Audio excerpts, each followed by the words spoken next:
Welcome back. We now shift focus to a new social media code that's to be enforced by the Advertising Regulatory Board. To explain the ins and outs of this new code and what it means for us social media addicts, I'm joined by founder and chief strategist at Influential, Anne Dolenchek. Thanks so much for joining us. Thank you for having me, Michael. What is a social media influencer? Let's start there. Social media influencer can range from nanos to megas that we know. So basically anyone who has a social media presence who has influence over purchasing decisions of others. Okay. In the shorts, yeah. So somebody who, break it down for, my 70-year-old mother. You're sitting with a can of Coke, you take a selfie, and you go, oh wow, Coke is so refreshing, it's amazing. You have 1 million followers. Are you considered an influencer then? If you have influence over those 1 million followers. We recently saw an influencer with over 2 million Instagram influence who couldn't sell 13 T-shirts. Huh. So it very much depends on why people are following you. In her case, it was more of aesthetic. She didn't really have a brand to sell anything. So she wasn't really that influential. People were there just to kind of see her beautiful pictures. Okay. But if you have influence and you've built up a brand where you are working with brands and you have a niche that people consider you an expert in, that's when you become an influencer because people follow you for that advice. Okay. Tell us about the ARB and what this new code exactly says. So the ARB basically regulates all advertising in South Africa. There were rumors last year that they're going to start implementing a social media code for influencers, just purely because it is such a big business in South Africa at the moment and around the world, as we know. So brands love working with influencers purely because they speak directly to a target market that they want to target. So it's really nice to kind of speak to your audience directly without having the wastage that sometimes TV, print or other traditional advertising has. So last year they came in and they said, great, we're going to start asking influencers to hashtag their sponsored posts so people know that it's sponsored or they've been given product to actually post something, so then they would hashtag it gifted, or if it's advertising, again, being paid for it. So a lot of influencers already started doing that when the rumors came about, just to kind of protect their credibility and their transparency with their audiences. But obviously, a lot of them didn't start implementing that. So in the last week or so, there was a makeup influencer who didn't disclose her sponsored content, and the ARB indeed got a complaint about that. And that's when they started saying, we have to enforce this now, and it boils down to one thing: you can't mislead your followers or your consumers. So who do you report, or how do you report this? So you see somebody who puts up a post, you look at it a bit suspiciously and say, okay, this requires hashtag ad, hashtag advertisement, hashtag sponsored, or hashtag gifted. Yes. Hashtag blessed. Hashtag blessed. Living your best life. You then report this to the ARB, or you report it to Twitter, or you report it to Facebook? How does it work? You report it to the ARB directly, and then they will sit and actually see if the complaint has any value in it. And when they do see that there's value in it, they'll obviously either ask the brand to speak to the influencer that they're working with to either take it down or to amend the post. I see. The enforcement of this, what can they do to you? Is the question. So the question, that is the big question on everyone's lips at the moment, because at the moment it's a slap on the wrist, right? Yeah. Please take it down, amend it. And I think it's more of a reputational risk for the brands who work with those type of influencers and for the influencer themselves. I mean, you don't want to have complaints about you to the ARB. Brands will get into big trouble for actually being associated with you, and as an influencer then you can potentially lose jobs. So that's the big implication at the moment. If we look at what America is doing with the FTC, who's the kind of like the ARB here, they can enforce fines up to $200,000, depending on what the big influencer or the brand or whatever the post was. So it would be interesting to see if the ARB will kind of enforce the same thing at the moment. Transparency in this whole process. People are paid to post photos of themselves with various products. Correct. How lucrative an industry is this social media influencer? It depends on how big your influence is. I think it's a sliding scale. Nano influencers also earn money, just not to the effect of the Kim K's or the Bonangs in South Africa's case.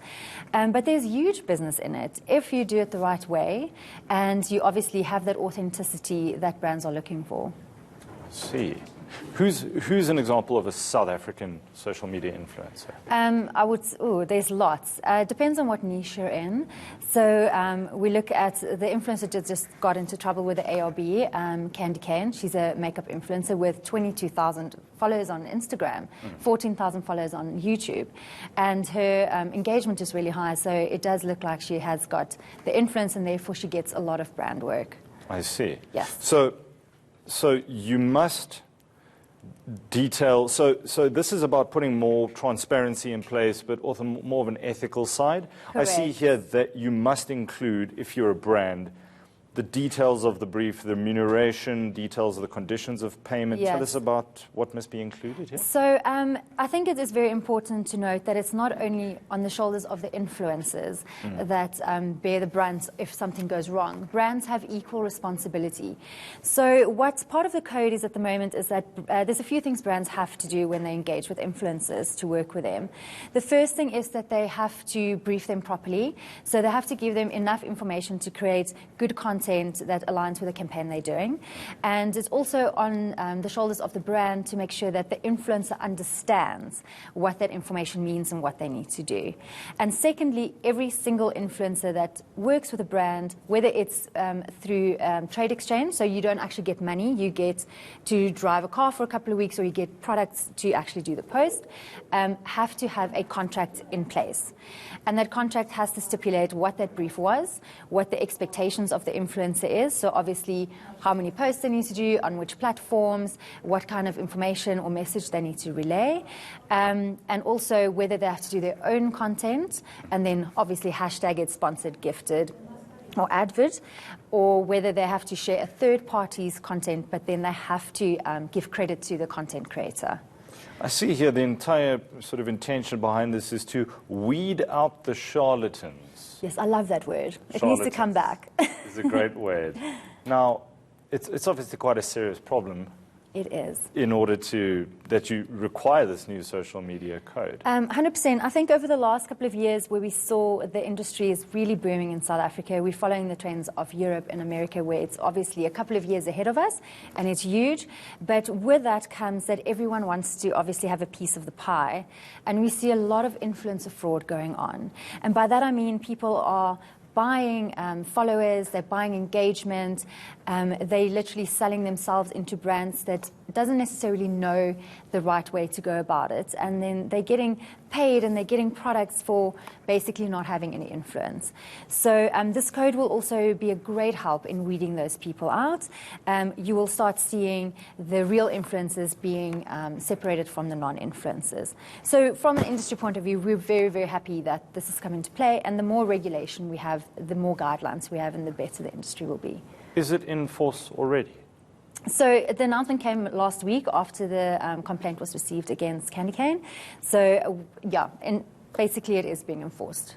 Some people will say we're starting to police social media. Is this slide towards some sort of authoritarian dictatorship on social media? It's not fair? No, I don't think. I think it is needed. Influencer marketing is a legit marketing channel at the moment, and it's got its seat at the table now. So it's just like you have to regulate what advertisements are on television or in print. You have to start regulating what's the content being put out on social media. I see. Social media influencers.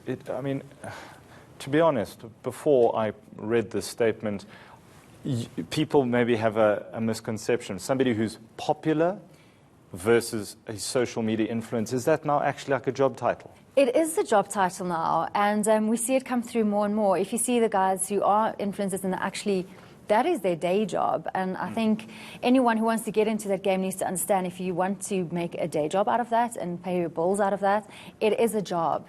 You need to be consistent. You need to have a niche that you're an expert in. And I think that's where that distinction comes from popularity. Anyone can be really funny and wonderful and have beautiful content, and people follow them for their funny memes, perhaps. But it doesn't mean that they are an expert in a certain subject. And that's what distinguishes influencers from popularity. So people that are hashtagging absolutely everything, yet they're not yet a social media influencer, but they're trying to build up a name for themselves. Catch-22, that they are promoting certain things, but they're not yet being paid for it.